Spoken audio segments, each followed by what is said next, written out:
Lundi 11 décembre, Johnny Hallyday était inhumé au cimetière de Lorient sur l'île de Saint-Barth.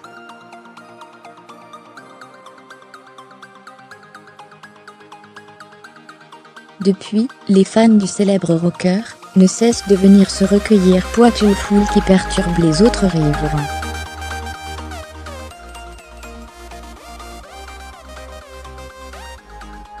Nombreux sont les fans venus du monde entier, prêts à faire des milliers de kilomètres pour se recueillir sur la tombe de Johnny Hallyday, décédé dans la nuit du 5 au 6 décembre dernier des suites d'un cancer du poumon.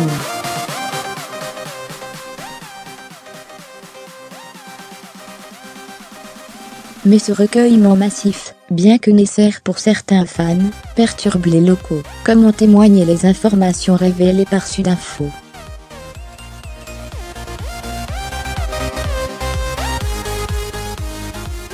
Selon le journal, une demande a été envoyée aux croisiéristes en charge de transporter les voyageurs. Un petit nombre de visiteurs uniquement pourra se recueillir sur la tombe de Johnny Hallyday au cimetière de Lorient, pour éviter la foule et les bousculades.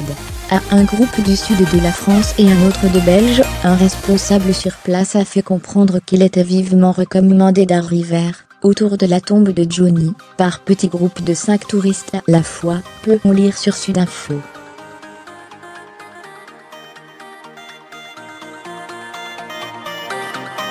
L'arrivée de grands groupes gênerait les habitants alentours, ainsi que les personnes ayant des proches enterrés dans le même cimetière.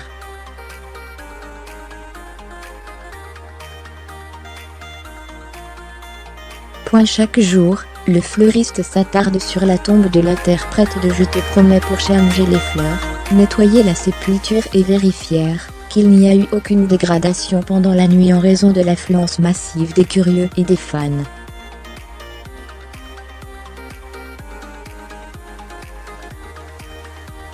Face à l'océan, Johnny Hallyday repose désormais en paix. Son épouse, Laetitia Hallyday, ainsi que ses 2 enfants Jade et Joie, ont repris le chemin de Los Angeles et réintégré leur villa de Pacific Palisades.